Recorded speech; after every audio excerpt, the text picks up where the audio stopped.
Go ahead and start recording. Okay, so since we have 10 people going today, I'm gonna set a timer. Well, I guess I'll make it a little bit flexible because everyone's video might be different lengths, but I'll start out at like a 10-minute length. So if your video is like, longer than 5 minutes, just let me know and I can adjust that. Okay, so we'll do it like we did before. We'll kind of come in with our first impressions, things that the video is bringing up for us. Think about McEvely's kind of 13 ways of seeing a blackbird, all the different ways that we create meaning and content when we are looking at video. And always constructive criticism is very valuable and encouraged. And also, if you have any questions for the artist, we'll have time today to ask them, and then they can respond to the comments and also any questions we have. And I think also as part of that response, if the artist has any questions for us, as the viewer, if there's something you were struggling between, like not sure if it worked or not, or you want to ask for constructive criticism on something in particular, we'll have an opportunity to do that today. Okay. All right, so let's begin. Randomizer. Let's start with Lily. Do you mind if you go first? No, I don't mind. Okay, wonderful. Oh, you know what? Actually, I'm sorry. I'm going to start with Pepe because I know that Pepe has to leave a little bit early, and just in case we go beyond that. Okay. So sorry for the psych out. Okay, here we go. Wait, where?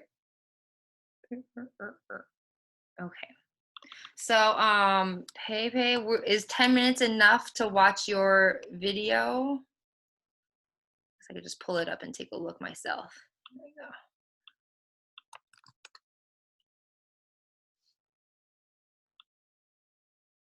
go. Okay, cool. So it looks like it's a pretty short video. So we'll go ahead and we can watch it separately, and then we'll come back.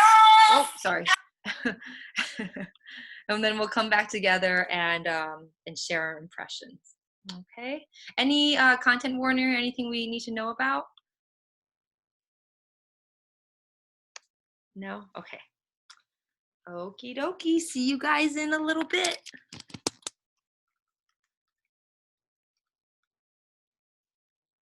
There's some strong language. Okay. Thank you.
So I'm kind of thinking that was super short. So do you guys want to watch it one more time? Because it was moved so fast. Okay, let's do that.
All right. What are people thinking?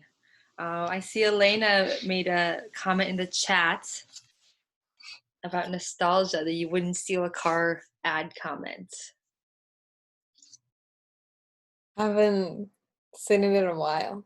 So yeah.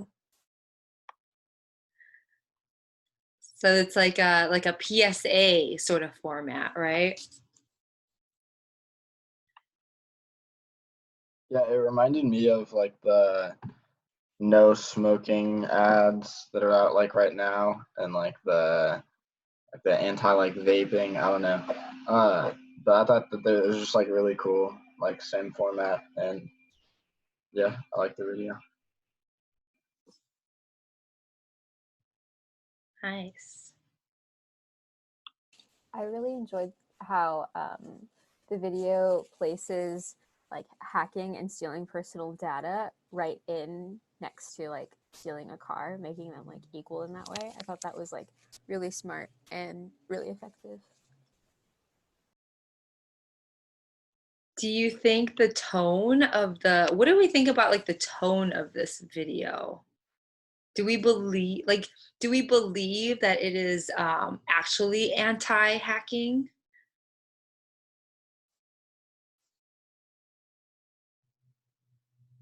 No, it feels. I mean, it does kind of like reflect also the movie trailer sort of feel where it's like, oh, like don't do it unless like you're a cool kid. I don't know, like cool kids hack, like, but you shouldn't.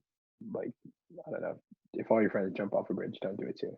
But like secretly, it's the cool thing to do.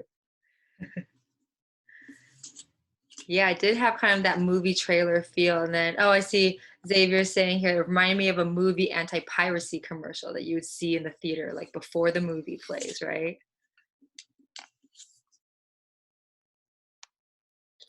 I feel like the ending with the green screen kind of plays into the seriousness of it or the opposite. So that's the only time when I was like, wait, is it not real? Um Obviously like it mixed the is it the bling ring? That is not about hacking with a hacking. So I was like, oh okay, wait. I forgot what the things were about. But then at the end with the green screen it's like, oh, is she being serious or not? Yeah, Yeah, what I did got sort of like a satirical vibe. Like it seemed, especially at the end when you were like, it's bad, it seemed like you were kind of not believing that it was bad and sort of being like, it's ridiculous that people think this is bad. Like, do whatever you want, kind of thing.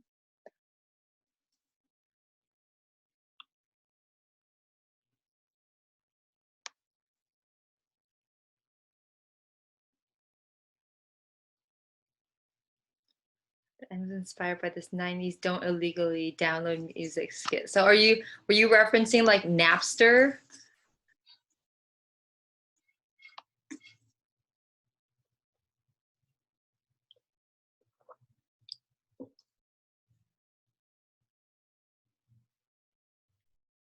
Do you guys know what Napster is? Really?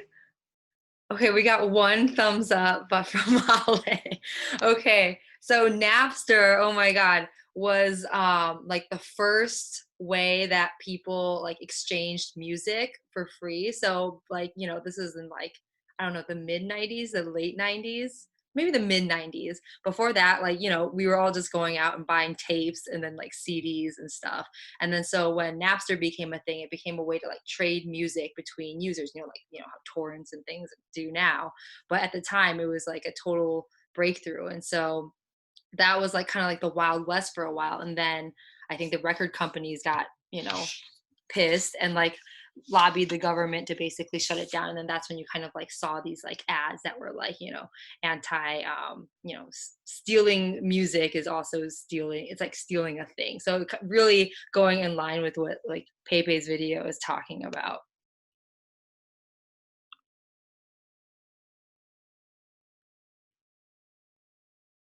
I'm kind of do people have questions about this video that we'd like to ask the artist? I would be interested in knowing like what your actual stance is on stealing music or like hacking.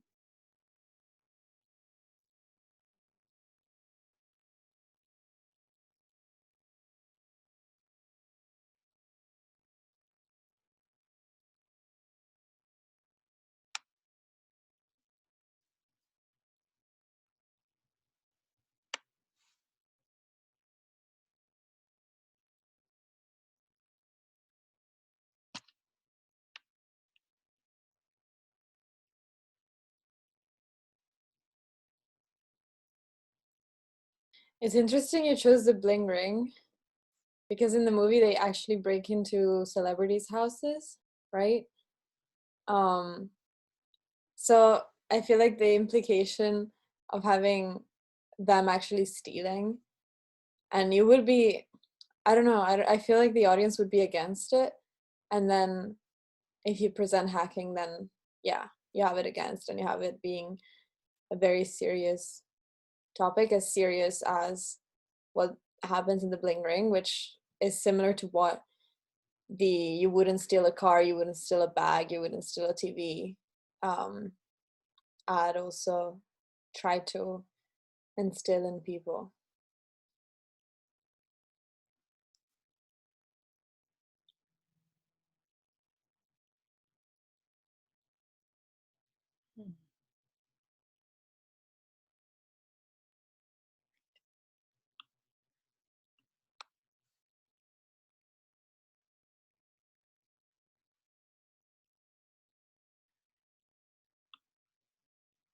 So for other people, were they seeing like the kind of the sarcasm or the irony coming mainly from that scene at the end, or were there other places that it kind of came out? Yeah, I like oh, I would just go. I feel like the actor already makes me feel like it's really sarcastic. I just feel like they didn't take acting seriously. Just like Pepe said, like she was just trying to make acting as bad as possible. But then I was just I thought it was sarcastic the whole time. And like Pepe kind of just jumped on like whatever the video was already given. So yeah, that's my take on this. yeah, I was gonna agree too because like I think the tone of the video sounded like kind of like it was just the like in the bling ring, the attitudes of the people seemed like kind of it was just like a little bit sarcastic in terms of like hacking, like in that context. But then when I think it was like the deadpan face kind of, then it was like don't hack. It seemed more of like a sarcastic, like hacking's bad kind of thing, and that's what I like took away from it. When I first saw it, I didn't see it as sarcastic. I just sort of saw it as like, oh, people are talking about like traditional theft as like stealing objects and it's taken seriously and movies are made about it. And so like I don't know, I figured that like I saw it more of as like a hacking is like equally as like severe and like should have like over the top videos made about it also. Yeah, I think something about the way that this is like how he was mentioning, like two parodies in one, how it's like the movie trailer effect was used as a PSA, actually, instead of like discouraging this act of hacking, actually kind of glorified it in a way with these like quick cuts and making it look like, a coming of age story, basically. And so I think like for me when I was watching it, it was telling me that I shouldn't do these things, but then like the way that it was put together was actually telling me the opposite, right? Because it kind of has this like fast paced, almost like music video vibe that we see like, in popular media as a way of like um, elevating something to be worthy of our attention, right? And then, so then yeah, and then the ending was like kind of like from like a totally different genre, and that which brought it into like this like PSA land. Um should have done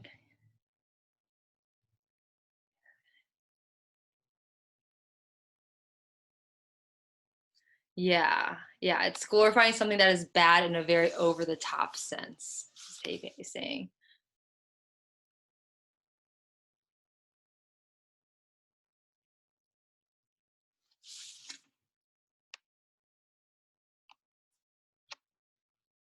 Was the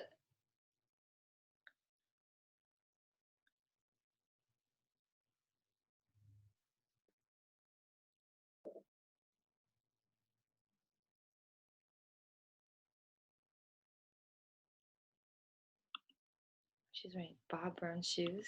Are people familiar with that reference in the chat? If someone is, can they explain it to me, please? I'm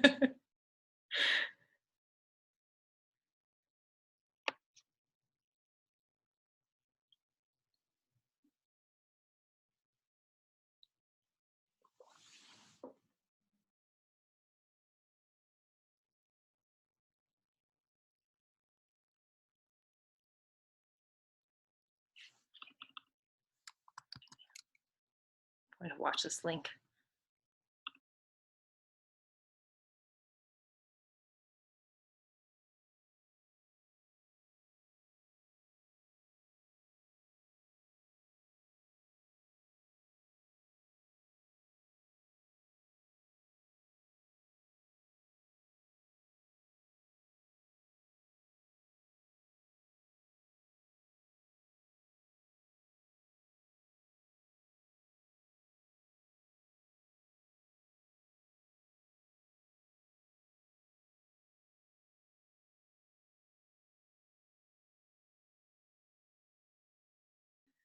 Wait, so okay, Bling Ring is like based on a true story, and then one of the people who were in it got a reality show.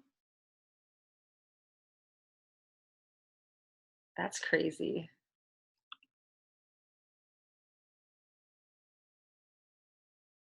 Yeah. I mean, I think this is like speaking to our times in like so many ways, right? Like the idea that like our personal identity as performed through the internet or our information is kind of like more valuable than our the things we own. And then also this Yo, like and also this like cult of celebrity or the how do you even say it? Like the celebrity for like turning something or someone into a celebrity that is like actually a villain, like I'm thinking of like this girl, but also like John Wayne Bobbitt, like this like serial killers, like how all of these like ways to achieve infamy is like twisted up in this like idea of like entertainment. Really interesting. I wish I could commit a crime and get my own TV show. That would be dope. I mean, Tiger King, it's everywhere.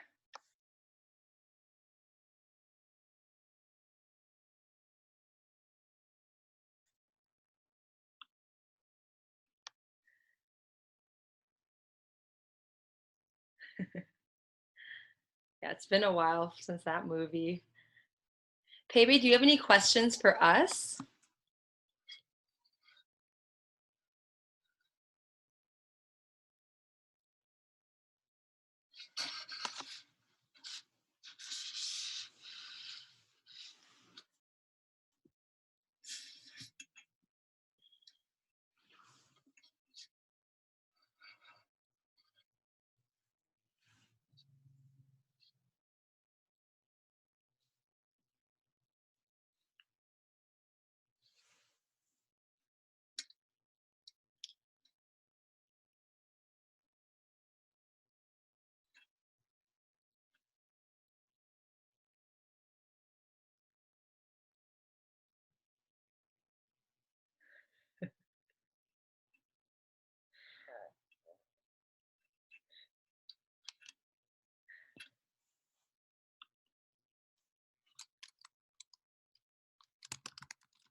Wait, for her video? I'm kind of confused. Yeah, I think Pepe is asking for like kind of like a one-word response to the video.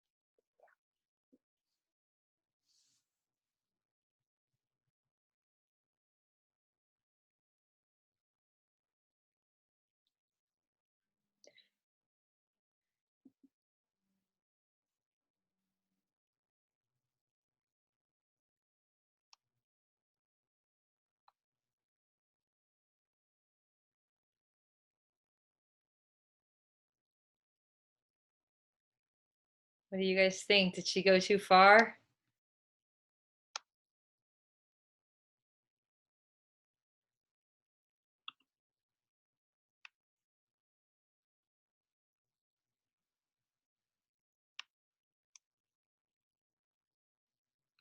I feel that when making any sort of video that could have a satirical tone to it, you could always run the risk of someone not understanding it.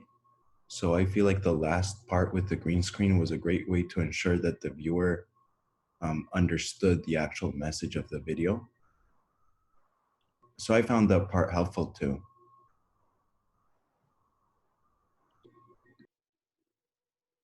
Thank you, Simon. What did other people think? Did Pepe go too far? I don't think it went too far with like any of the iconography or anything. I thought it was really interesting. I think the only thing that was like a little bit hard to discern was the tone and like your personal stance on it.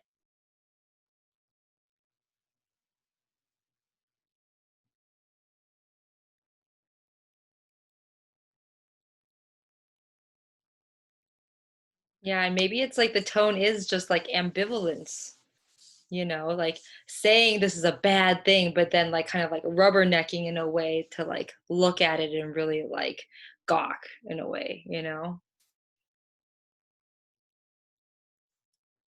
All right, cool. Thank you, Pepe. We have to move on. Good job. So I kind of like the one word thing. Did you guys like that? Maybe we should just like do that in the chat for every video to start it off. Okay, let's try that. So Pepe, do you want to pick the next person that goes?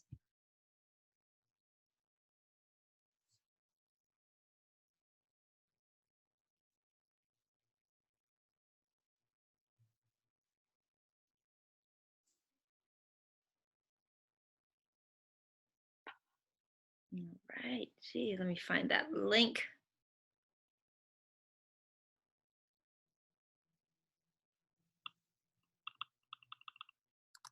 I'll put it in the bottom again.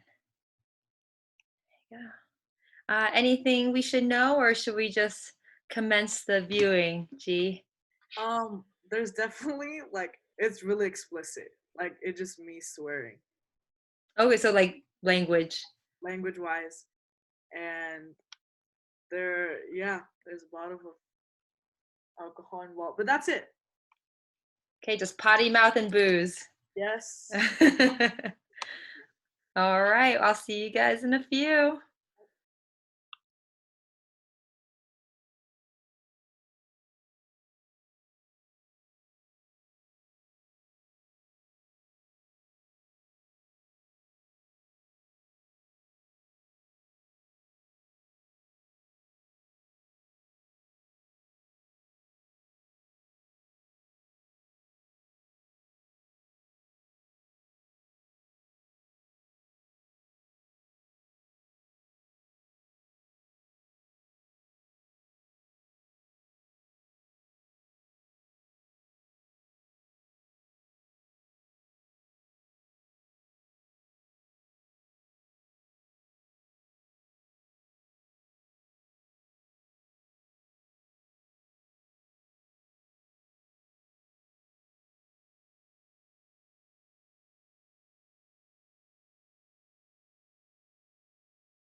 Okay.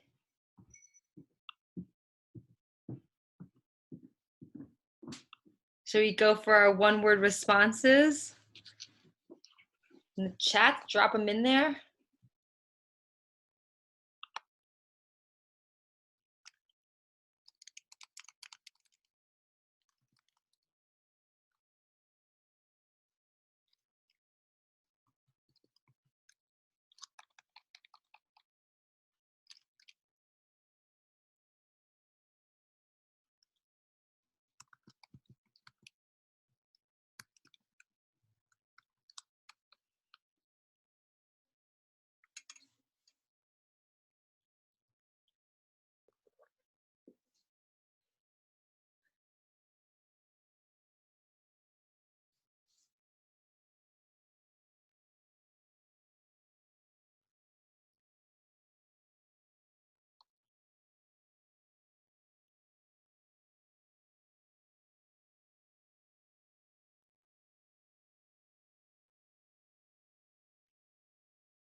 Okay, so I think we've all put in our kind of one word responses. Does anybody want to elaborate on their word or maybe a reaction of some of their peers?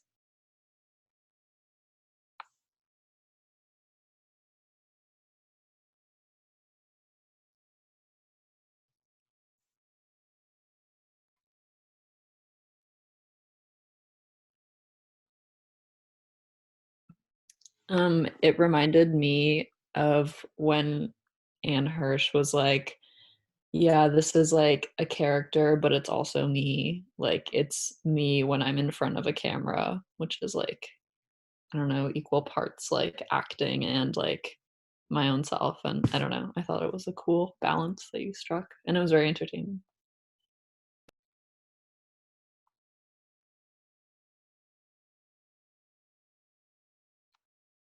Yeah, I've definitely watched like so many of these videos and can see how like if the cameras were turned off, that's what some of these artists would like act like.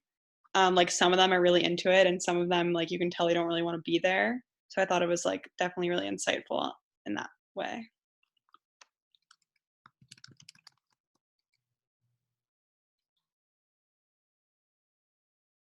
I just felt like it was so much fun to watch. Like I feel like this is the type of thing that I would like share with friends.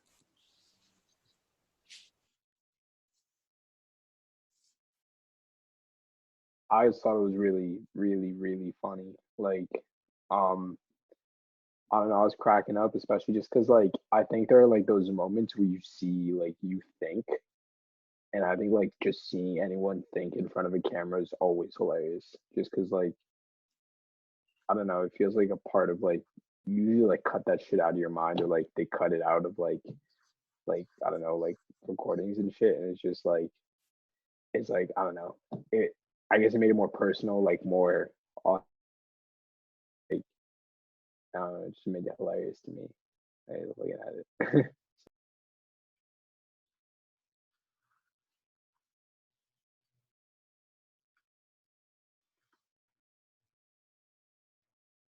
So for those of you who kind of like binge watch these types of videos, like was G's interpretation of it pretty much like on the mark? Like I'm curious, like what to you made the way G interpreted it like art versus the other videos that these are based on as more like entertainment? I would say that like since G showed like after the video, I think that it made the difference between like it showed the juxtaposition of like what the person would be like in front of the camera versus like when the camera wasn't filming. And I think that's what made it different than a lot of the other videos because they're still like very performative and that's all they are, but then this was like more telling. Yeah, they put so much other shit and to make it like the person look larger than life. Um, and like I say, like they also try to like cut out those awkward moments where it's like, like, but it was just so much more like raw, and it like it I think like it helps expose the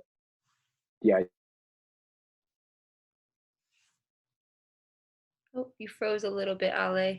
they're not smart people, like they're not uh, it like highlights like real. Issue. Were you guys able to hear Ale? Can you just repeat that last part? You cut out a little bit at the end. Yeah, I think it just highlights.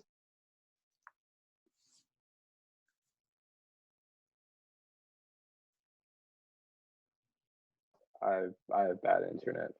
Oh no, you might have to type it. Oh, it looks like Xavier's having a hard time with the internet too here. Oh, I'm gonna let him back in. There we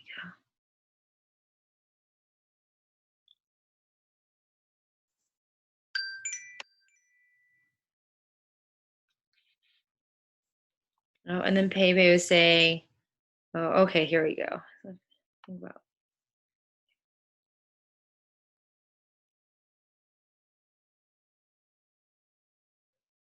Mm-hmm. So it's like throwing into relief, like, oh, I mean, it's like there's layers of performativity happening, right? So it's like we have G playing the character of the DJ who is being featured on the show, but then also playing the character behind the scenes of the show as well. Um, I thought it was interesting how like she wasn't afraid to be honest, like after it was over, like she was saying, oh, I don't like how you did my makeup, oh, I don't like doing these types of things, but like during like the actual like video, she was like, oh, I love this is so fun. She's like pretending to have fun. mhm. So like it shows that like for her audience she's like putting on a show, but like for normal people like she doesn't care. I liked also like you could tell at the, like from the very beginning that it was a parody because you chose words like dick or bitch like they wouldn't have normally chosen in those videos, which I thought was really funny and also just like made it humorous from the start.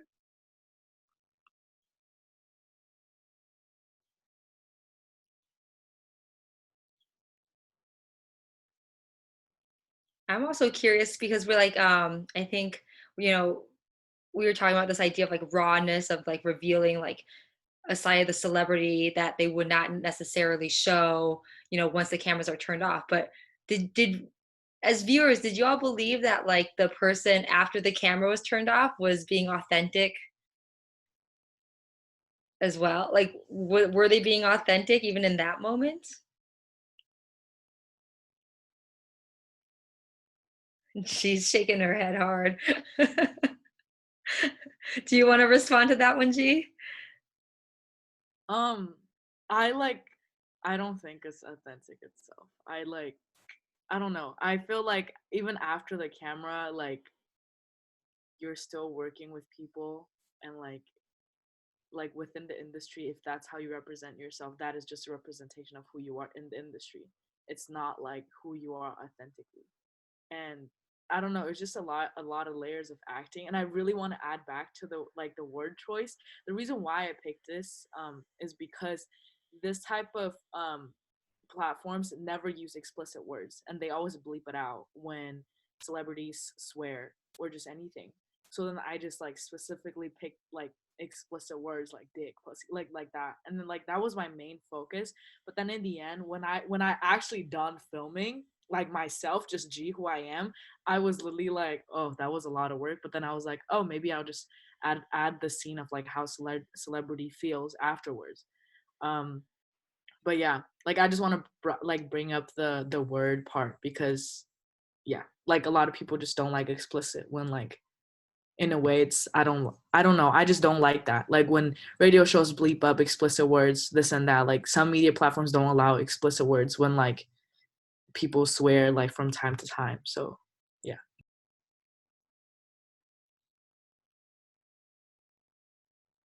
Do you have any questions for us?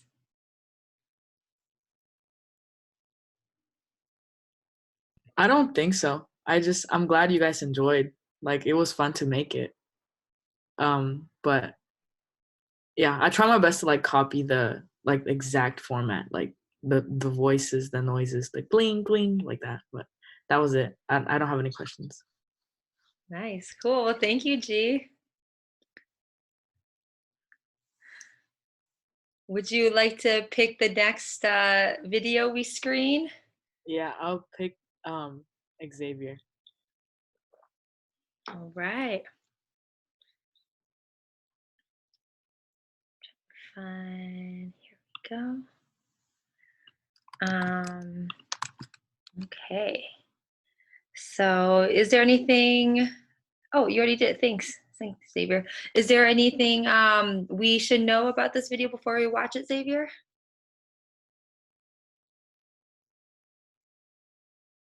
Okay. All right, well, see you guys in a few.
Okay, are people ready to drop their responses?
Cool. Does anyone want to elaborate about on their initial reactions?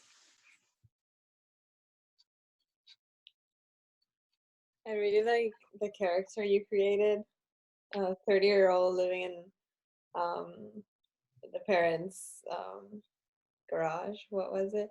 But and how that's one character, but it also talks a lot about people nowadays and specific characters in real life that do exist and do struggle with things. And I loved how you analyzed the wrap, the paper and the box before, like in detail before you went into the shoe description. That was really fun.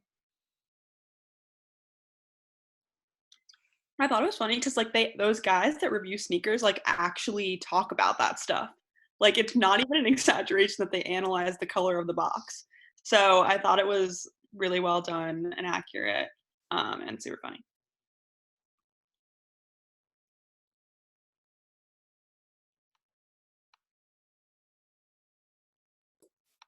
I think it showed how hard it is to actually do something like that as a job, like realistically. Like, I know that they don't actually cost that much, but like you would still be paying, like you would still probably go in debt if you were just like like if you like didn't have an income and you were just trying to do that as your job, it would be almost impossible.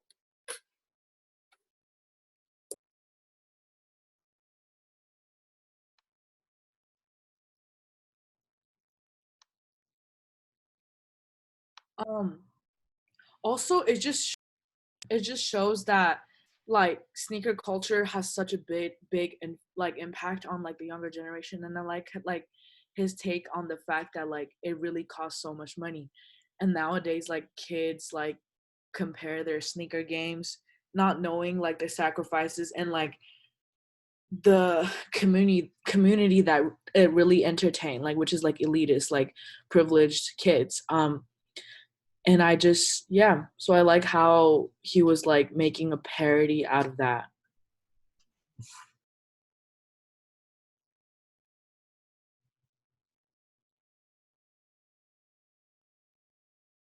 Dash in the chat said, oh, go ahead. It reminded me of like when people are like, oh, like you should just do what you love like for a living and like you'll never be miserable. And then like the thing he loves is just gonna like keep taking from him, and like there's new shoes are gonna like come out like every month, and it's just like a never ending like assault on his life kind of, but he like loves it anyway. Like he didn't seem very upset that he was like $1 billion in debt. He was just like excited about the box. And I thought that was kind of funny how like we're all like sad for him, but then he's like having a fine time.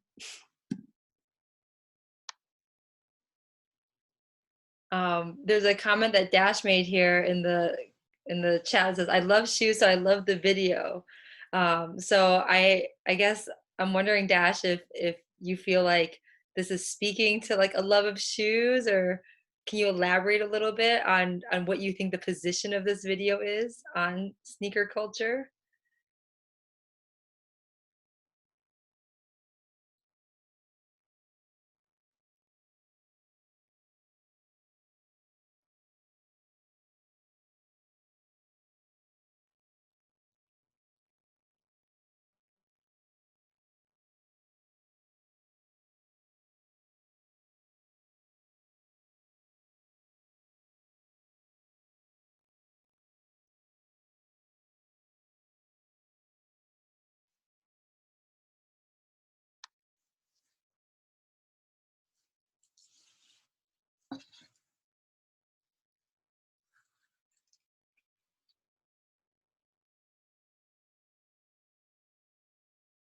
Yeah, I mean, for me in watching the video, the sneakers seem to like stand in for so many different things. Like the way that a couple of people mentioned like the deconstructing like what the meaning of the color of the box and like the wrapping paper, it's kind of reminds me of like an art critique to be honest. Like, you know, how we're looking, just like making very like basic observations and kind of like attributing this like significance to these like aesthetic choices that are made.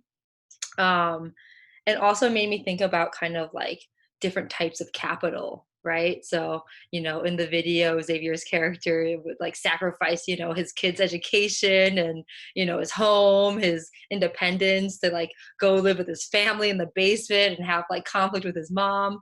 But also, like, what is he getting in exchange for that? You know, there's this kind of like cultural capital that comes from like within this community, ostensibly of the sneakerhead community, right?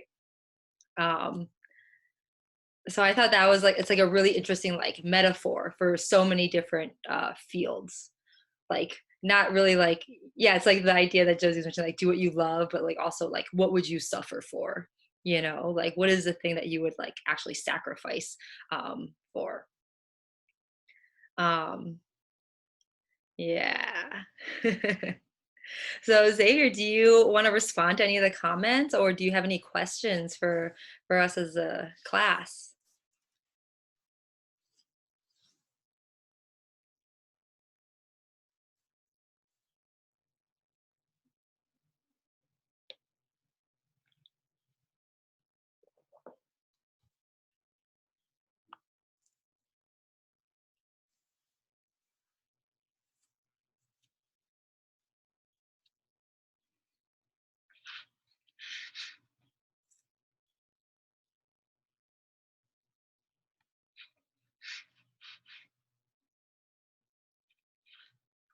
I mean, yeah, I mean, it's interesting. It's like it's ridiculous, but it's also not, because I mean, I think it's like the whole field of art is like doing that all the time with like paintings, drawings, you know, videos, performances, you know, we're kind of like learning how to like notice the things around us, right? And then sometimes that can come off as like total fluff where you're like listening to an artist talking, you're like, this seems like total BS, you know, but then in the same breath, like other times, like you can really, um, I don't know, see things in a more nuanced way through that process too.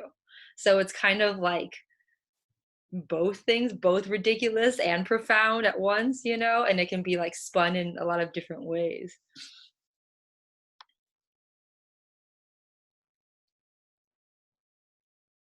Yeah. Yeah, I think it's like this idea that like form and content are kind of, you know, we can talk about them as separate things, but really they're, at the end of the day, they're kind of like intertwined like that. Um, like you can't separate like what something is about without the form that it comes in, right? So even in this critique, like this is something I'm thinking about, like we are using this platform on Zoom to talk about things, but the way that we are able to interact now is so different because we're physically not together and we're able to talk, but also we're able to like write and like, you know, chat in the sidebar that we weren't able to do in class. Um, so so yeah, that like form really changes the dynamic of what is contained within it.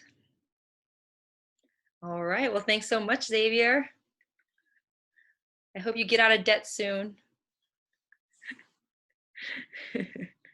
um, would you like to pick the next person to screen their video?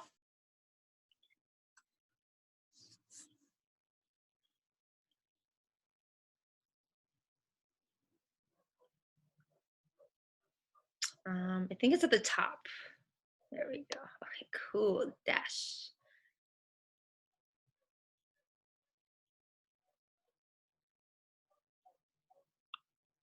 Okay. Anything we should know about your video? Any disclaimers? Oh, oops. Did I send the wrong? Okay, everyone use Dash links. Dash's link, not mine. Any disclaimers that we should know about? Wait, which one is the? Oh, don't use your. Okay, use mine. Okay.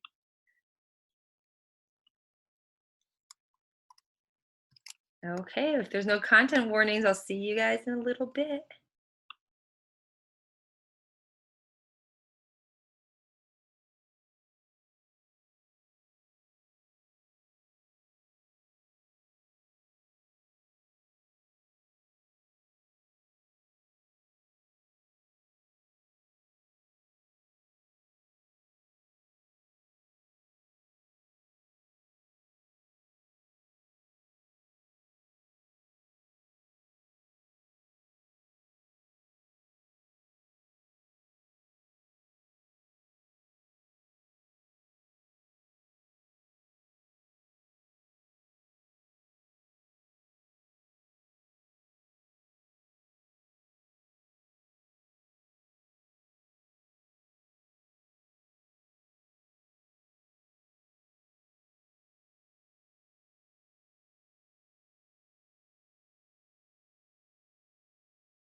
Okay, if you are ready, feel free to drop your your one-word responses into the chat.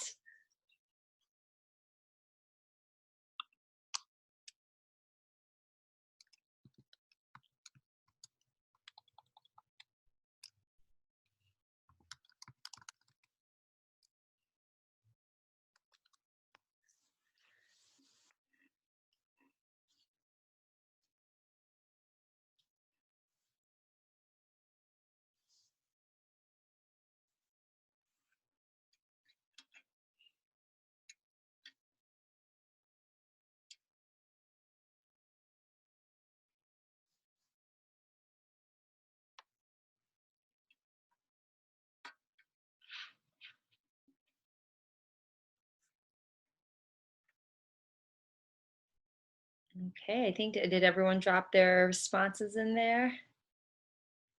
I'm curious about I see gatekeeping here, and I think that was Hannah's word. Would you care to say a little bit more about that, Hannah? Yeah, it was like really hilarious to watch like Dash sort of like I don't know, because he sort of discredited each of the athletes as they described their sport or their role in sports. And so it kind of seemed that like Dash's character served as like a gatekeeper for like, darts doesn't seem like a real sport, or like, are you sure you don't have kids? Because like you're a woman and like you look like you've gained weight, you know? So I thought that that was like, I don't know, that's what came to mind. Thank you. How were other people reading Dash's character and his attitude towards his interviewees?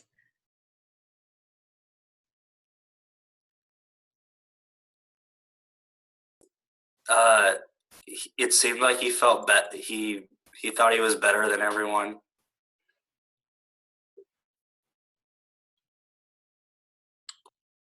Also, maybe trying to like provoke a response from the people he was interviewing, which I think like a lot of the time sports like personalities do just for like the drama and the views and stuff.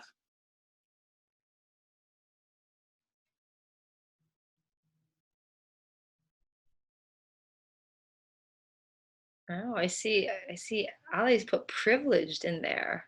That's very interesting. Can you say more about that, Ale?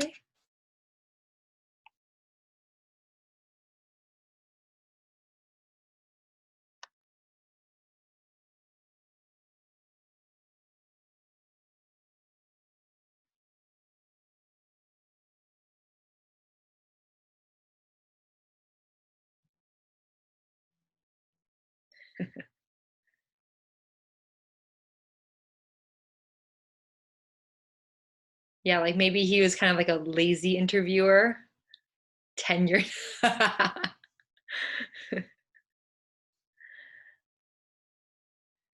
And like I was also very curious about kind of like the wardrobe that was chosen for the host, like the sweatband. And I was wondering how other people were reading that. Ah, fate. Okay.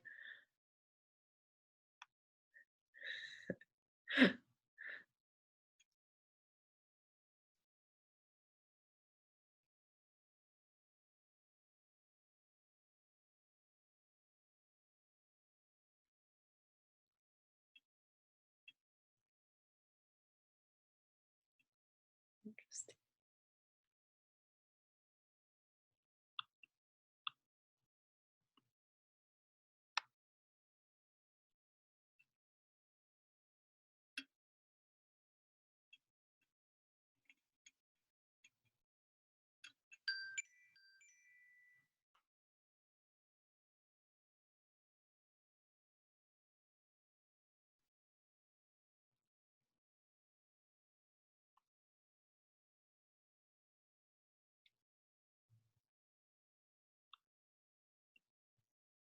Gotcha.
Yo, the highlights of that softball video were so funny. That was hilarious. Yeah, that was great. Oh, it wasn't like wait, were they her getting home runs hit off of her, or was it her hitting home runs?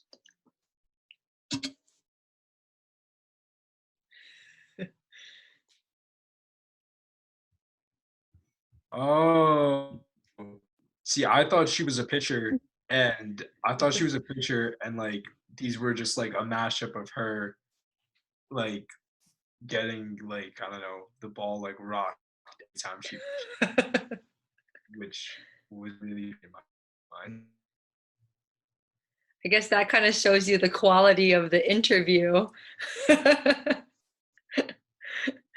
Whereas like we couldn't tell like, which which end she was really on in that.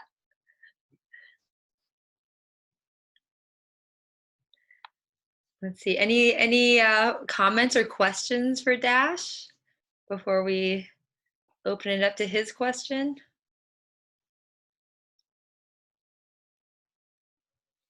I was interested in the intro that you chose to keep with the table setup that you have, and why you chose to keep that versus a kind of more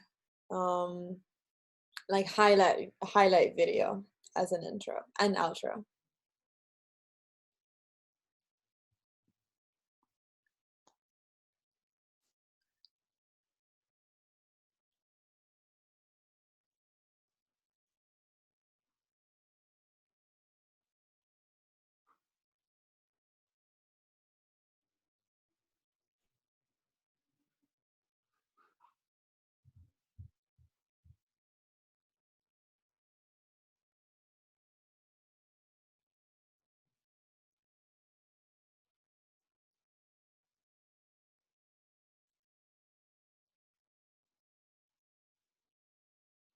Hmm.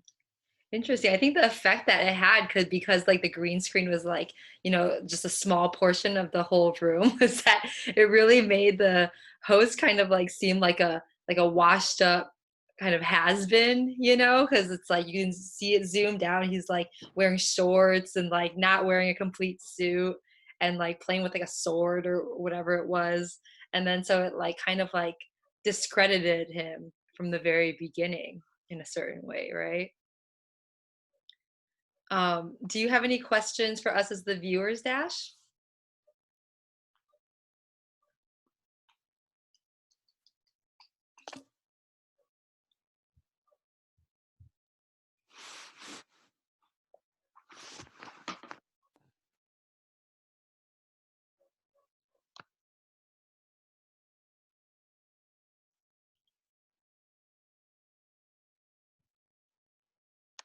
Okay, well, thank you. Um, can you pick our next artist? All right, Gabby, let me find your link. Oops. Here we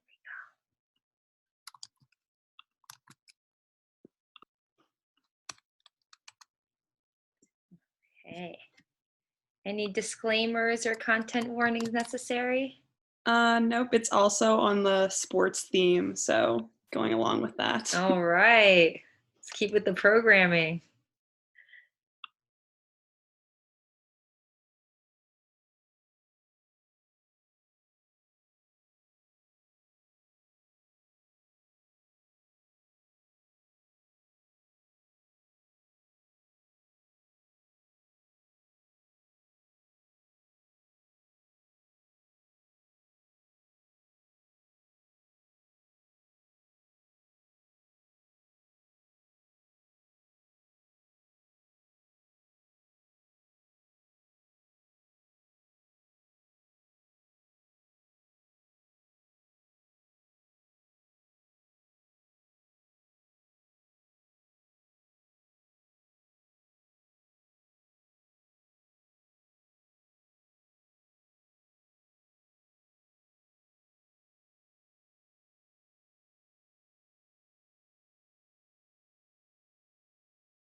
Okay. Nice. So let's drop our initial impressions into the chats when you're ready.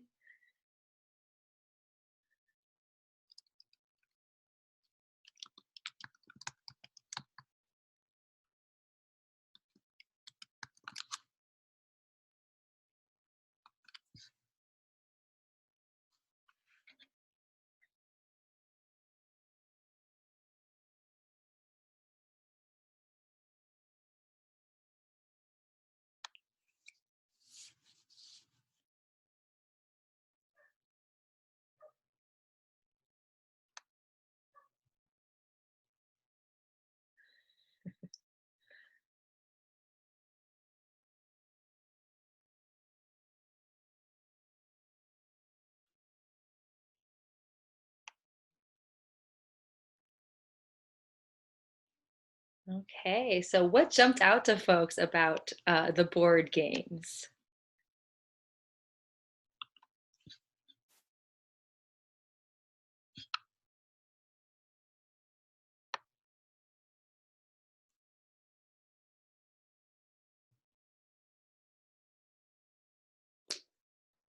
I thought the name was pretty creative. It was like literally board games, but it's also like board games like we're doing these because we're bored because we can't play actual sports right now.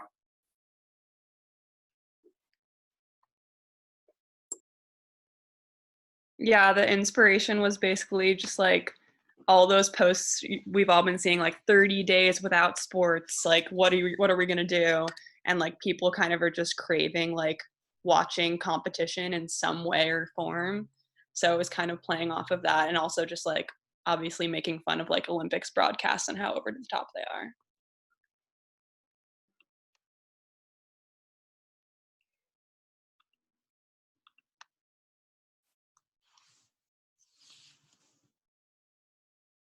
Yeah, I think there is also like this element when I was watching it of like, where is the line between sports and games? You know, like, I mean, there's certain sports where people are like, is that a sport? Is that a, um, so, obviously Monopolies is kind of like the like farthest, like the most exaggerated version of that. But for me, it really like brought up that like kind of this like categorical question of like, how do we even define sports and who gets to define that? If you can do a play by play and glorify people playing Monopoly in the same way that you can someone winning, a swimming relay, then yeah, who is the gatekeeper to that?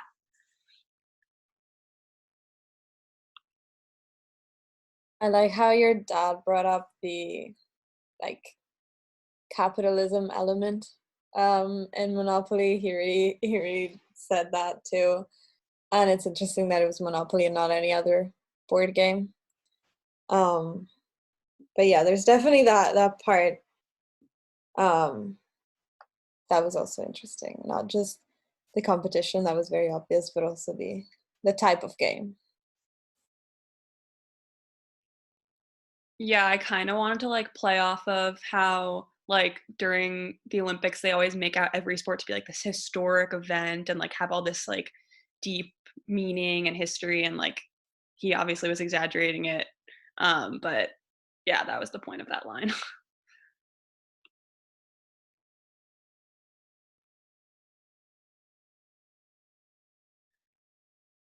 Yeah, I think also that line like relayed the whole like sports like industrial complex, like the whole whenever some city gets the Olympics, they're like, "Oh my gosh, it's going to be great for the economy, what an infusion. Everyone's going to travel there." And so it's like beyond this like I don't know, admiration of like athletic ability, there's this kind of like capitalistic churning underneath like all of the sports, whether that's like, amateur sports like the Olympics or like obviously like professional sports as well. Yeah, and that also like goes into how like the TV networks like try to make a story out of everyone to get everyone to tune in, and like trying to milk out like any possible like story that they possibly can. Yeah. yeah, the profiles on the different players, right? Yeah. Yeah, and I liked how there's the competition in sport, but also the competition, in finance and in the job market, and both of them are in danger now that we're all at home. And so that was a way to have both of them at home that kind of commented on society and culture right now, I felt like.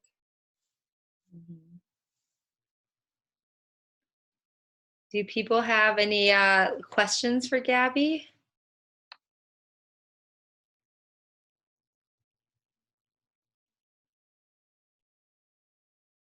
Okay. Gabby, do you have any questions for us? I'm trying to think. Not really. I obviously had trouble with the green screen, so I'm sure that was distracting. But other than that, no, I don't think so. Yeah, I think the green screen was really funny because it was like I could tell, it was because you're like trying to like, go back and forth between the players and get the different shots, but then the background was so static that Yeah. it was like I was the one who burned a hole through my green screen, so I had to use like a sheet. So it was a little bit hard. But yeah. Cool. Thank you so much. No problem. Okay. Do you want to pick the next person to go, please? Oh yes. I'll pick who hasn't gone. Simon. All right.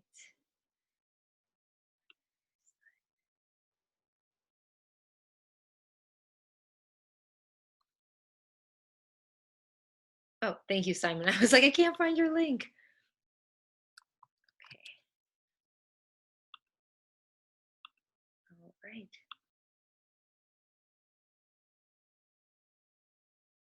Oh, I forgot. Any disclaimers or content warnings, Simon? Sorry, I sent the wrong link. Oh, It's you the did. second link. Oh, okay, gotcha. No, and it's pretty quick too. Okay.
Yeah, so real.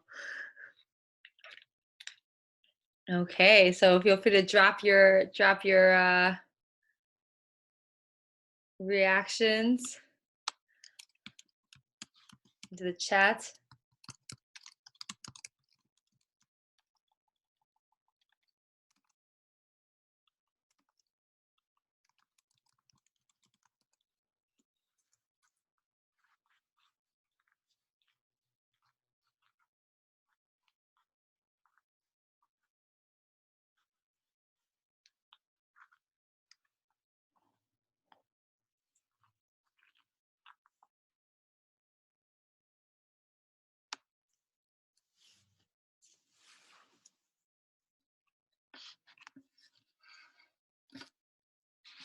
Okay, so what did people notice first about this video for Zoom University? Anything that popped out? I like noticed that it was shot more like vertically than horizontal, so it was like kind of like the phone aspect of like it's like an ad you might see like scrolling on Twitter or like Instagram for like a similar I guess not like college because I don't really see ads like that, but I guess like an advertisement. Yeah, for sure, especially with the swipe up element, right? Right, especially like the alarm clock too. Mm-hmm.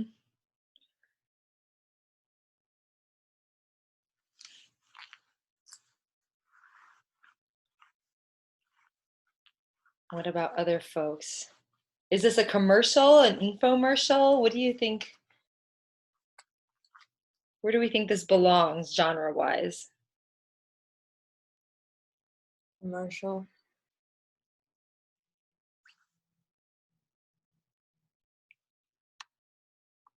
It feels like a very targeted ad.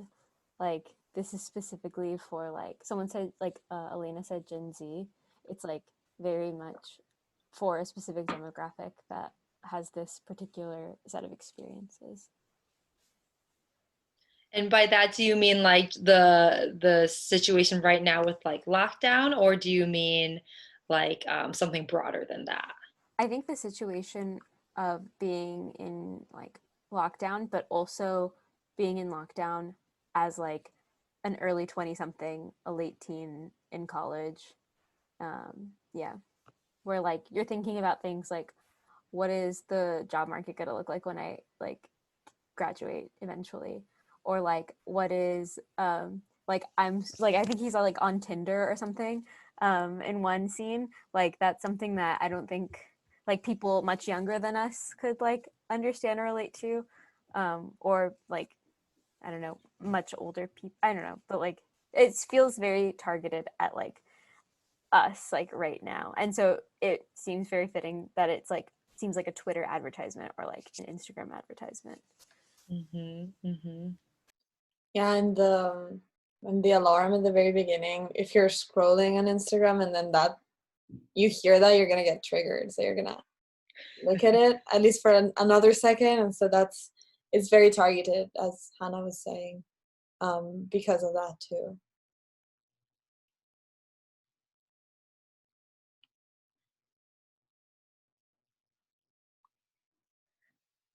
Yeah, when I was watching it, I was thinking about like the promises of education, the transformative economy basically is like this idea that like you are the product, right? Like um, people aren't spending as much money on commodities or on services necessarily, but really it's to like be able to embody some kind of change within themselves through engaging with some kind of institution or company or product.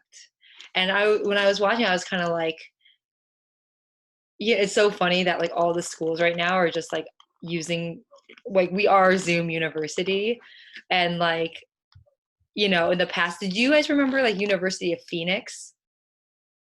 Do you remember when that was a thing? It was like an online college that like promised all these things to their students, and like you don't have to go to campus, you're going to be a great dental hygienist, and like all these like occupational training kind of programs that later it was like um I think it was determined that they were like a fraudulent company, or that they weren't really holding up their end of the deal, and so it ended up going under.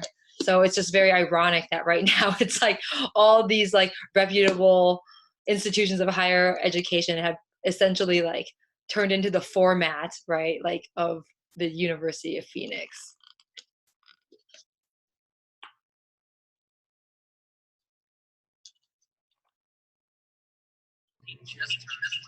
I do feel that in some way, I did want to. I actually looked up the University of Phoenix advertisements, but I couldn't find any because I really wanted to use those as reference because I had heard about it. Yeah, you couldn't find any online. Is that honestly, I didn't remember what the university was called, Okay. but I did like try to aim it as a Instagram or as a like Twitter advertisement that you would just find while swiping like through stories or something like that. Hmm. And the format of the video is actually in the exact size of the phone, but to post it on YouTube, I was forced to change it so that it appeared on like only a horizontal screen.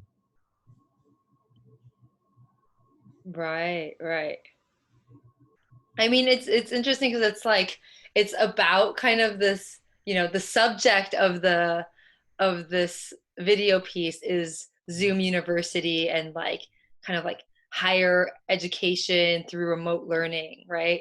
But then it's also like kind of embodying this like uh I don't know, all encompassing promise that technology brings, like that this is like uh the video is made to be viewed on a phone or to mimic the experience of using a phone, but then it is like through that engagement of using the phone, then that opens you up to a broader portal and the greater universe, right, which keeps you on your phone, which is where you saw the advertisement in the first place. So it's like this like circular loop, and reminding me of that video that we watched together in class, the Ouroboros, right, with the John Raffman video, where everything was just like rotating around this circular space.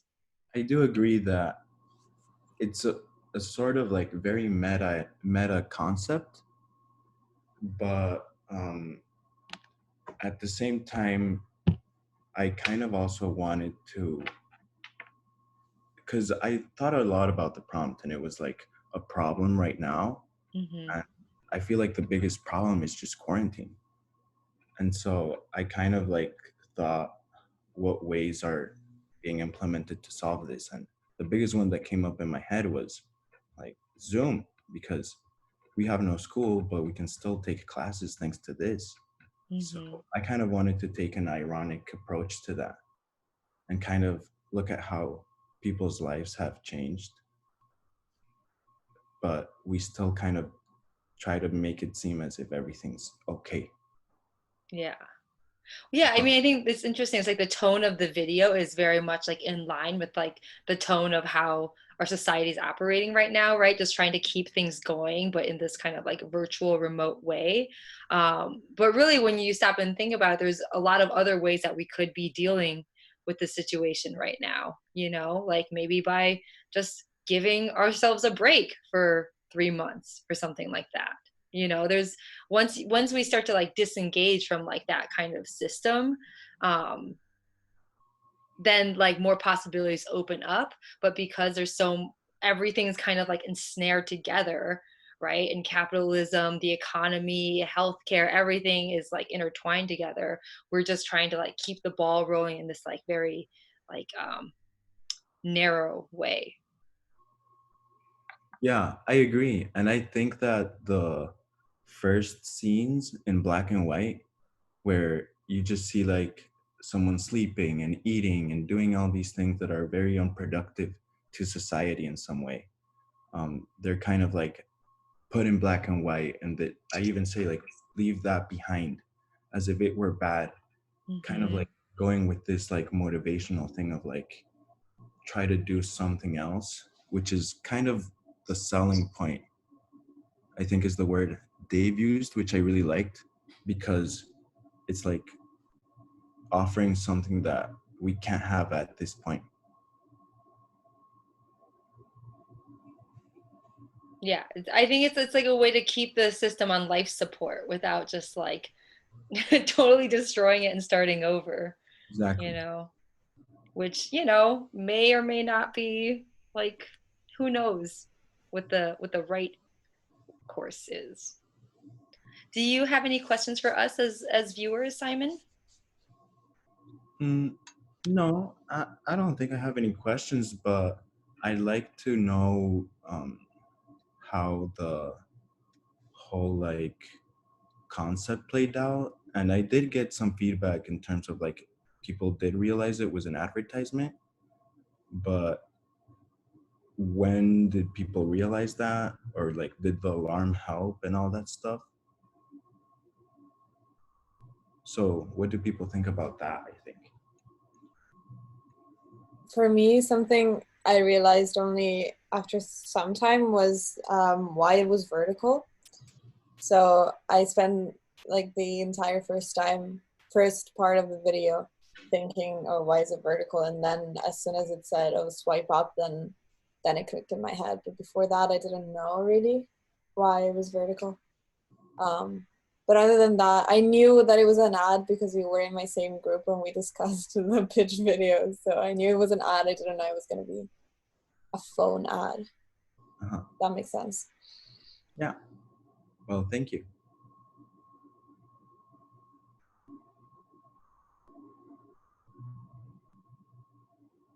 Any other comments? Okay, well, thank you, Simon. Okay, so we have Lily, we have Dave, and we have Josie. Simon, would you like to pick who gets to go next? Josie. Josie, all right. Can you drop your link into the chat, please?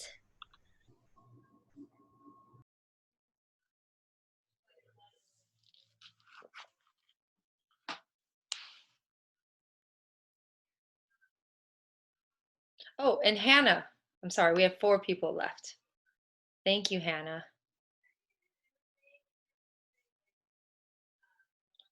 Okay. Anything we should know about or any content warnings necessary, Josie? Nah. Okay, cool.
Okay, first impressions. Put them in the chat.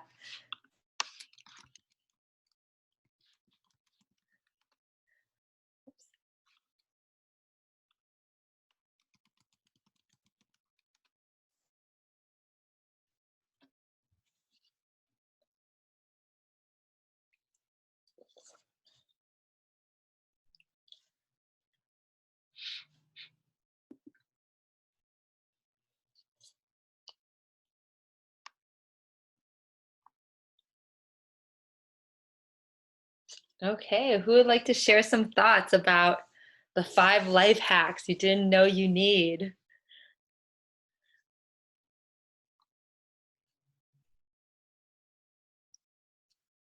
Um. Okay, I'll go. Oh, yeah. Wait. Was somebody trying to talk? No, go ahead. Okay.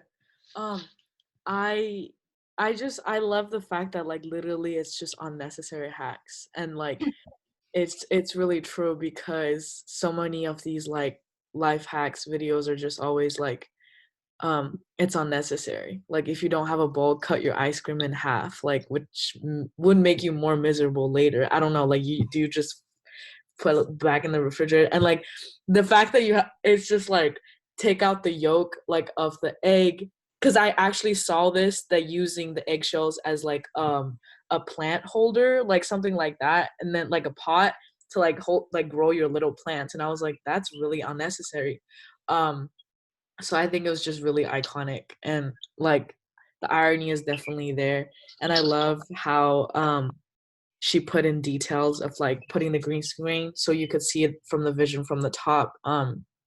Yeah, because like I watched those videos on Facebook like back in high school when I don't do anything. So it's funny to bring it back. Yeah, so I liked it. It was really detailed.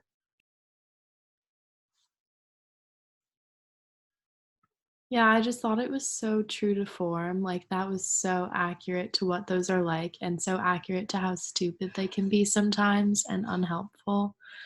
Um, but yeah, that was really funny, and I loved how you like did the remember me thing because they always do that where they like bring back some ingredient or something. That's hilarious.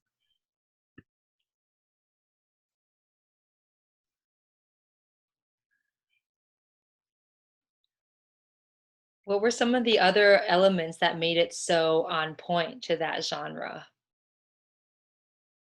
I thought the annoying music was like really fitting and it kind of like and also when you're watching it you're like this is so unnecessary but like I want to see what they have to do with the thing and like what it becomes even though you know that you're never going to use it. So that was pretty fun. Yeah.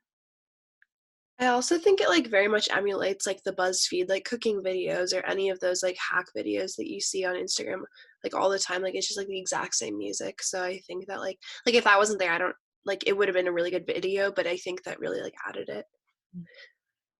It's the Mario Kart cooking them also. That's really funny. That's true. I really liked the vision from above. It really made it, yeah, faithful to the format, but also the fact that you don't really say what's gonna happen. You say, "Oh, the egg hack." Don't have a ball. You don't tell the viewer exactly what's gonna happen. So that yeah, as it was mentioned before, like you want to see what happens next because you don't know what the final project is quite yet. Yeah. I thought the kind of like point of view camera angle was really spot on. And it also like I, I liked how the first one was not far at all from like the ice cream one was not far at all from like stuff I've actually seen. And then by the end it like diverged to like almost how to basic like YouTube video style, which I love those videos. So that was funny.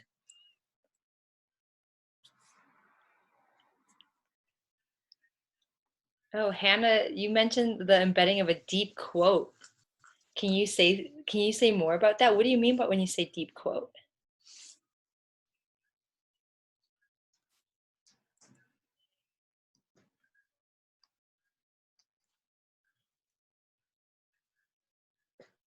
Mm.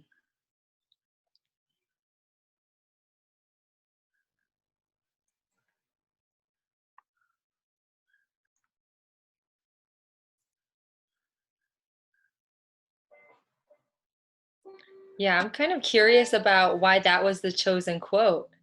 Do people have any guesses about that or inklings? Deep.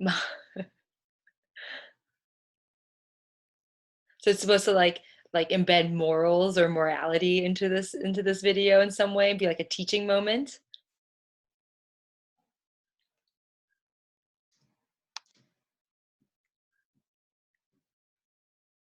To me, it kind of reminded me of how some YouTubers usually have a quote at the very end, like "be kind," and then they always end with that quote, and it reminded me of that. But I don't know why that quote. I don't have any theory.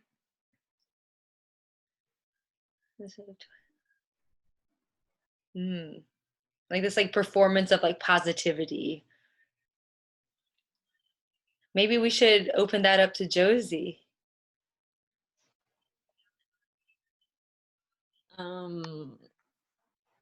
don't know, it just kind of like popped up in my head. And yeah, I guess it's partially like to give it like the positive like Christian family like feel, but then it's also like do what unto others? Like I don't know. Um and yeah, I definitely had inspiration from like How to Basic, and like I watch a lot of those like dumb hack videos like that are just so like abstracted to the point where like that's like not even a little bit helpful. It's like way more work than like you get anything out of, and then like everything's made out of hot glue and like pour on like Walgreens cement, and like I don't know, I love them, so I thought I would do a little homage. And they're always egg themed, like there's always like eggs involved.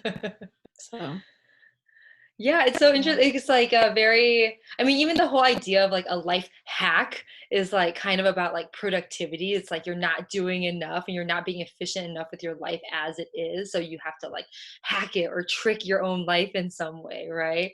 And then also, but like as the content creator too, it's like it's doubling down on this idea of productivity, that you're just like making these ridiculous like helpful videos to like kind of like have content for this platform that just like like consumes it, you know. I really actually personally I really appreciate like the hand motions of the like noble, you know, and it's like it was very it was very impressive like how much emotion just can just come out in like a simple gesture like that. Um, do you have any questions for us as the viewer?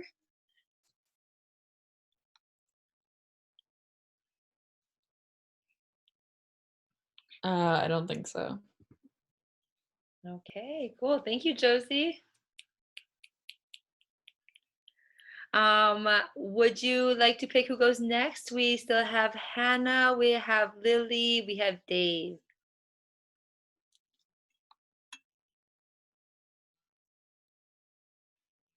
All right, Dave. Woo.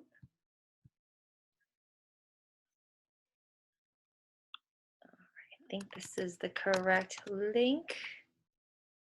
All right, any content warnings, Dave? Nope, no warnings. Okay, great. See y'all.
All right, once you're ready, put your first reactions.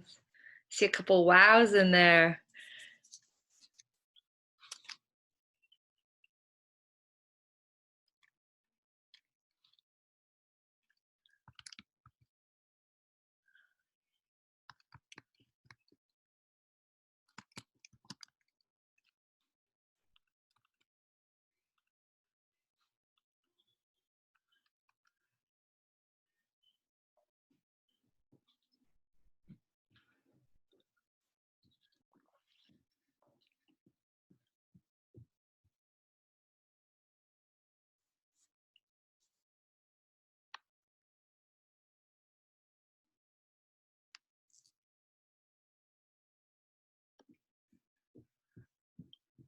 Okay.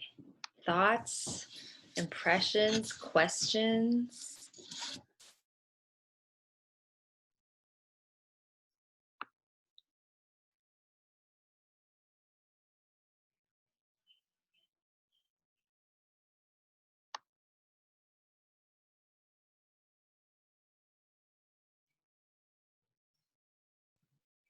Um, I really like how you like framed the shots, made it feel like a little movie, and you could just like tell like at which points he was feeling more trapped versus more like lost. And like I also liked how it was kind of hard to tell if like he knew this like demon was speaking to him or if he was just like doing these things. I don't know. I couldn't tell if it was like a dialogue or if it was like an internal just like monologue, I guess. It gave me the vibe of those very old movies that, um, like mute movies. Is that how you call them?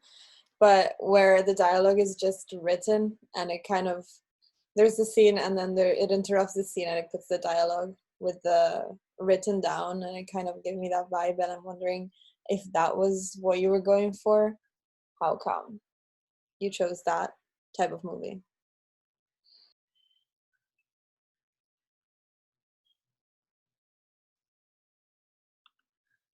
Is that a question?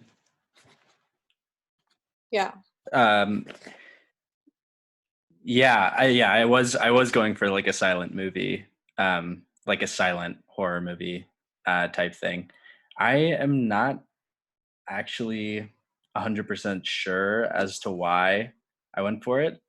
I went for the silent part. I was like from the beginning thinking of a like a horror movie trailer or like snippet, and um, yeah, I think it just fit really well because I liked that font, and I thought it was just like kind of, I don't know. I found this banjo in my sister's apartment, and so I thought it all fit together really creepily and like off kilter and just kind of strange. And um so yeah, I don't know if that answers your question. Lily's asking in the chat that if you made the music yourself. Yeah, that was the banjo. That was just the banjo I found.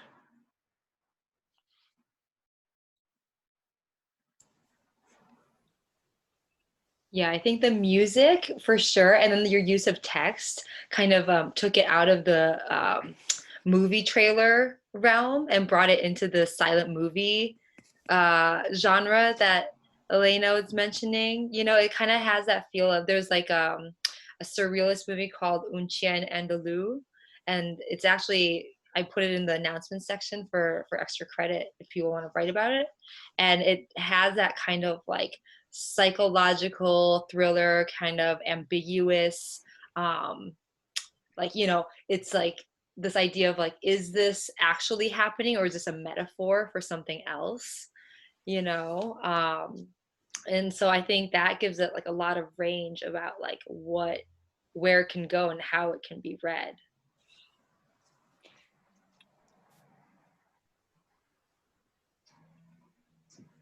Yeah, it was definitely um supposed to be like very internal and like ambiguous, like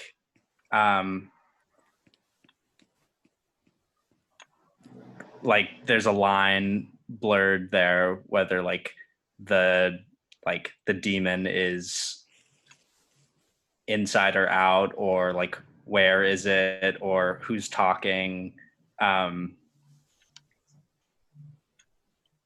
Yeah, I found that too with like the that shot where you had the camera like inside of the guitar, it seemed like.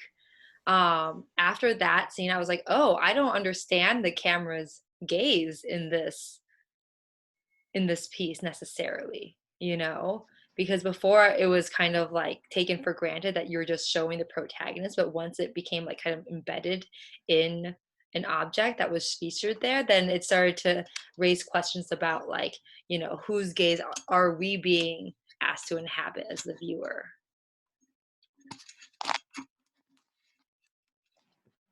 Mm. Do other people have any questions for Dave about this piece?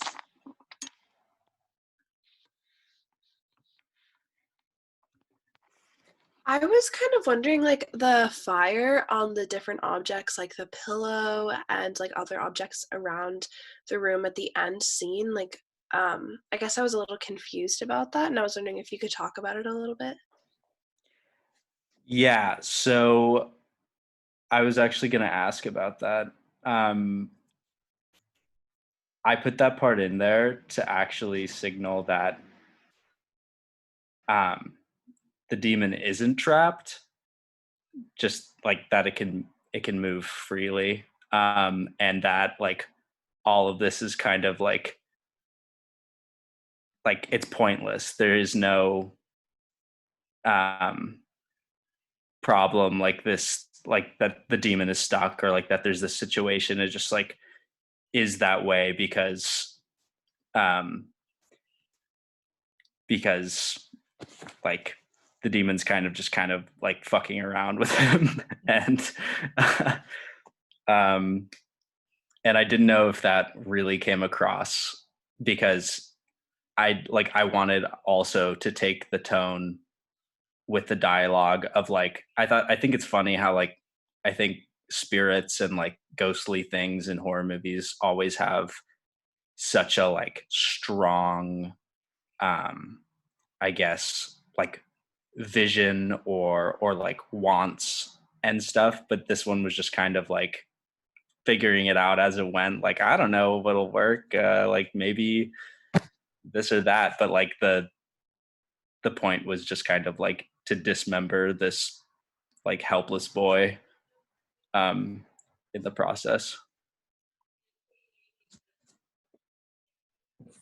So it's like the idea that this ghost is just as arbitrary in its desires and wants as maybe its human counterparts. Yeah. What was your quest? Did you still want to ask us a question about the flame or about the demon? I was yeah, my question was really mostly about that, the scene where like the flame was hopping around. Like did I feel like it probably didn't come across that that was my intention, but I was just wondering if it um what people thought about that scene. As a viewer, like the hopping around with the flames, it sort of, because like you could have made a choice to make the flames like this really large and like all encompassing part of like the frame, like it could have been everywhere, but like I think because it's so small in comparison to like the other objects in the room and in the frame, it sort of characterizes like the demon figure in like a like more manageable or like more I don't know, human like in terms of its size and scale, and a little bit more playful in fact. Mm.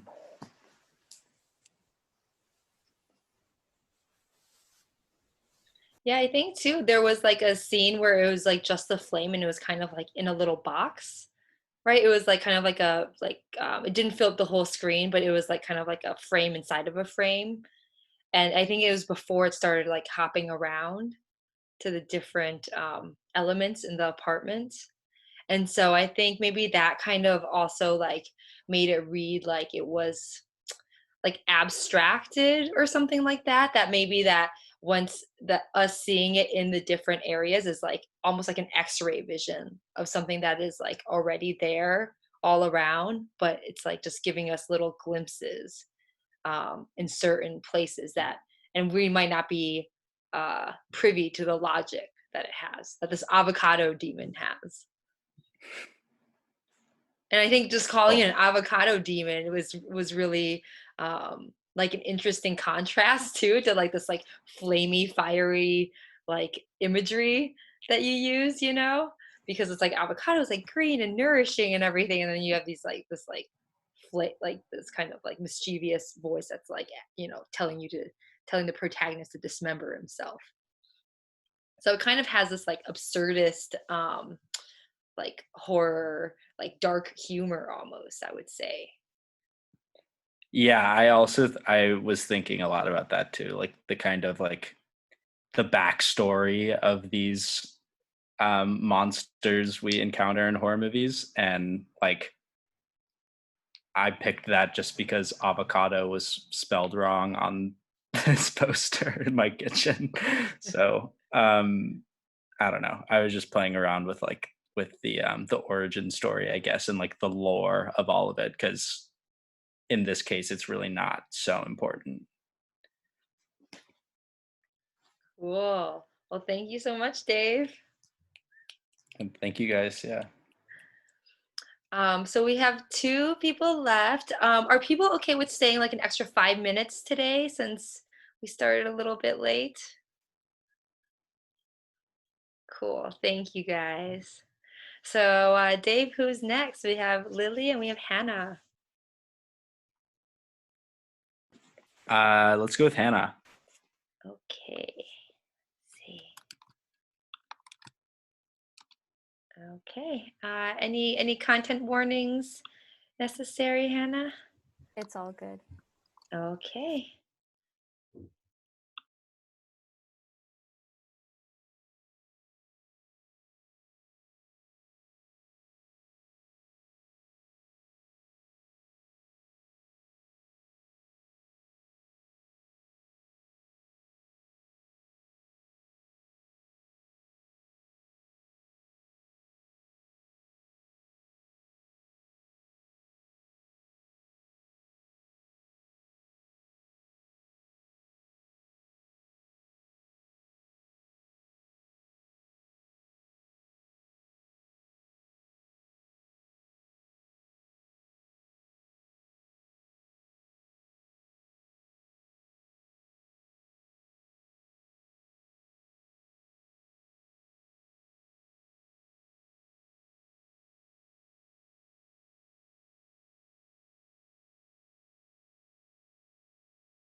Okay, if people are back, feel free to put your initial responses into the chat window.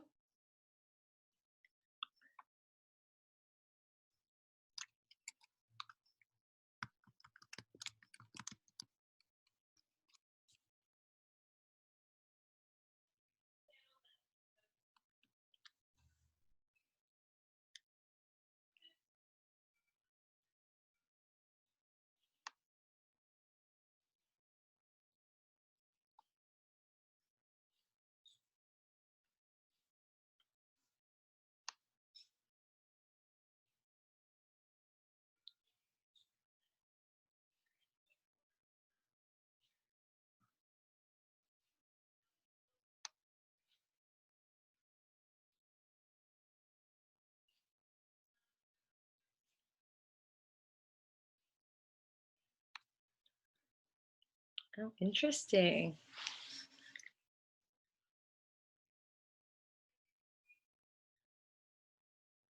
So yeah, I'm curious. I'm seeing the everyone's responses, and I'm wondering, like, is this is do we feel that the administrator is like a near future thing, or are we talking about the future and alternate reality? Or are we talking about right now? What are people? How are people coming to this video? I think I thought about the video like as of right now because there is like a lot of like surveillance from our technology already, and there's like all these conspiracy like theories about how our technology like observes us, and also like if you like Google something like a pair of pants, then they'll like appear on your Instagram ads or like everything. And so I think it's like we don't sign up for it though, and that's the only like caveat to that though, and this is like a direct product that you like enroll in. So I think it's like more of like a today issue, and it's not really the future because it's already happening. Yeah, do other people agree, or does anyone have a different viewpoint on that? I agree. It's also really funny that there's a commentary on what you want and what you need, um, and how those two things overlap in this ad, or at least from the paid actors, they overlap, which is what they want you to feel like when this sort of thing happens. Of the ads that really, really are targeting you and they really know you, so you feel like you need these things. So it's like it's constructing a need from like kind of observing your identity. Yeah. Oh, Ale.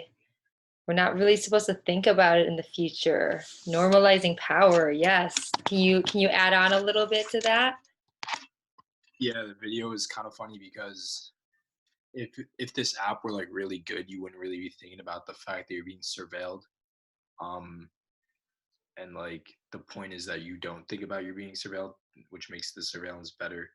But I mean, it was kind of like I think the video did a really good job of like exposing the things we without agreeing to it, and how like in this case it's not really normalizing because obviously like you can see the person's a little bit wary, they're like hyper aware, but at the same time they're really satisfied. So I don't know, it's like walking that sort of like line, like at what point are we just like willingly signing away our lives? I don't know. It's cool. I really liked it.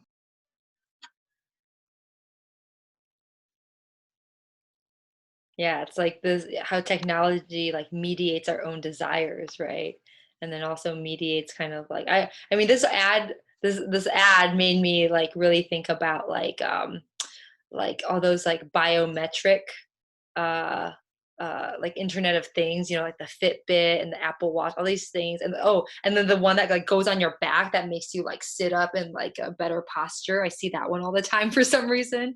But all these ways that like, you know, tech companies try to like, I don't know, move us away from a kind of knowledge that we already have and inhabit about ourselves and our own desires and our own needs towards like needing something to reflect our own desires back at us.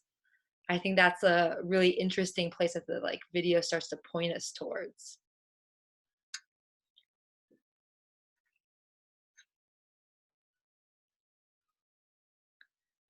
Do people have any questions for Lily?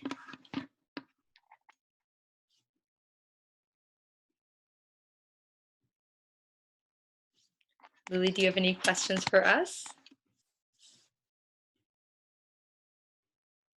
Hannah. Oh, I'm so sorry. Hannah, do you have any questions for us, or does anyone have any questions for Hannah? I'm like looking at Lily's. Okay. Anyways. No, I think everyone kind of like, I don't know. I first wanted to start talking about like the idea that we're constantly like being sold things. Like there is always some sort of like um opportunity to like be a consumer at literally every given second all the time. But then like thinking about it, it like kind of turned into something about like, yeah, how much are we willing to give up, and how much are we like not willing to give up but are already giving up, and like things like that. But yeah, I'm glad that there everyone kind of like picked up on like all the little different things that this video ended up turning out to be. Yeah, and also like in the part where like, you know, the client is being observed by the phone, like she seems wary, but then it's like it also brings up this idea that like the more we like, I don't know, sacrifice for something or allow something into our lives or give ourselves over to something, the more invested we become in uh that thing's success, right? Or the value of the thing that we have sacrificed for or broken our boundaries for in a way. Cool. Thank you so much, Hannah. Okay. And finally, Lily. D- is there anything we should know about your video, Lily? Any content warnings? No, I think it's fine. Okay, wonderful.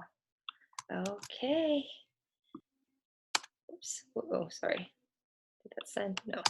There we go.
All right.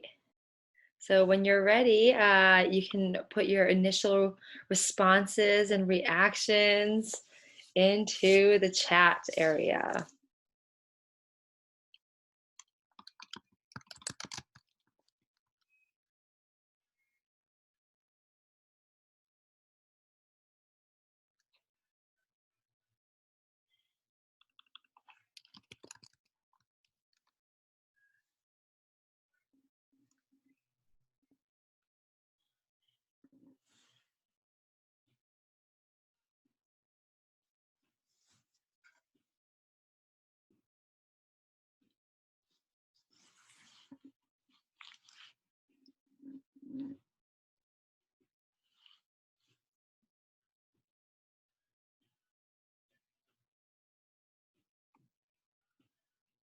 Okay, so what do we think about QQVC?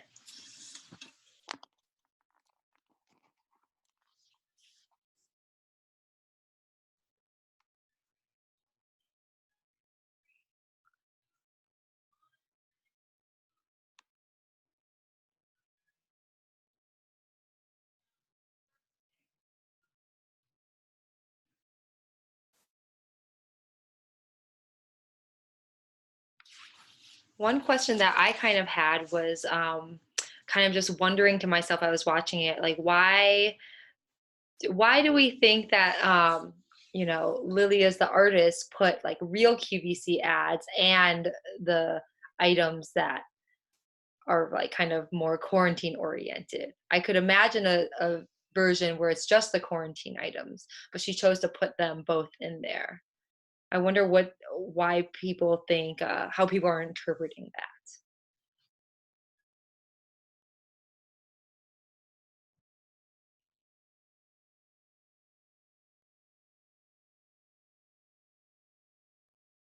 To me, it felt like it was a commentary on how a lot of media outlets on TV are taking advantage of the situation to sell. So yesterday I was having this conversation with my friend's dad that I'm staying with, and he was saying, "Oh,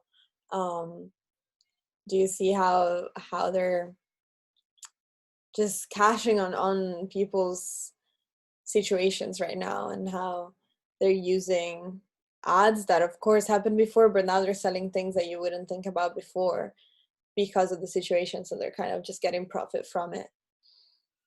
And I felt like that was commenting on this sort of thing.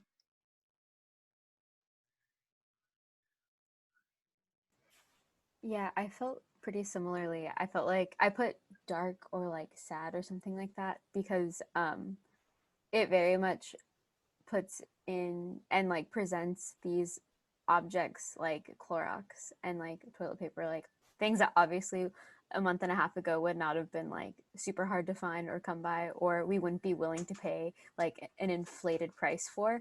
But like now that like the context, it's like it could be sold right alongside like this luxury like um lawnmower or like and it's just I don't know, it's just really dark in that way because now like we're willing to be sold to like in that way. I don't know.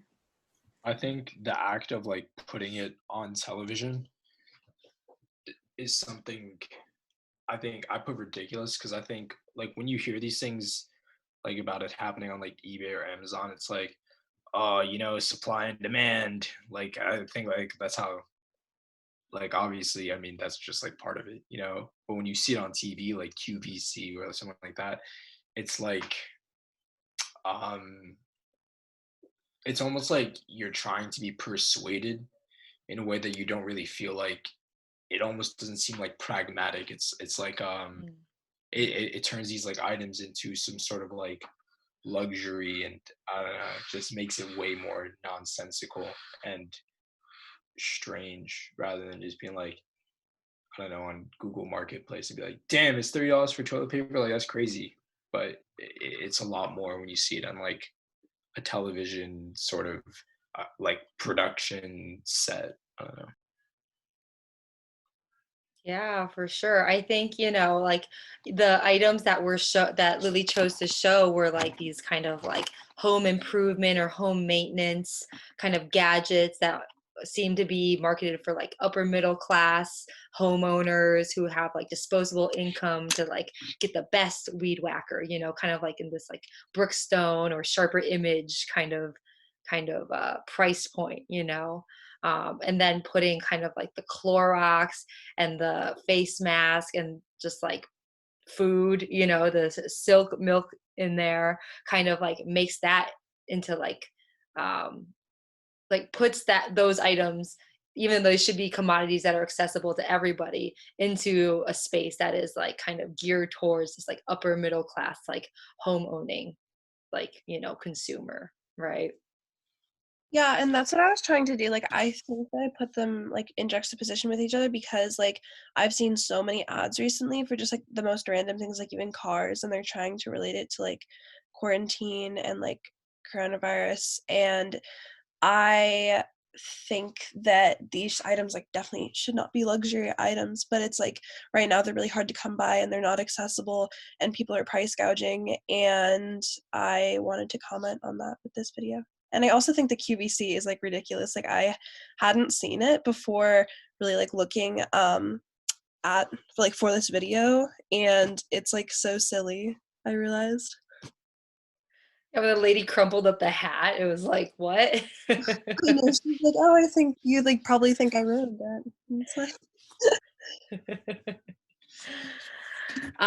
Do you have any questions for us as the viewers, Lily? Not really. Okay. Cool. Well, thank you so much. Good job. And that was everybody. Amazing. So thank you guys so much for staying a little bit late today. I really appreciate it. And I really appreciate your stamina because I know it was kind of a long session today. And yeah, I enjoyed watching all of your videos, and I'm very impressed by what you're able to do, especially in these circumstances. So I tip my hat to all of you. And we will be meeting Wednesday at the normal class time. Yeah, I think that's it. Have a great rest of your evening, and we will see each other then.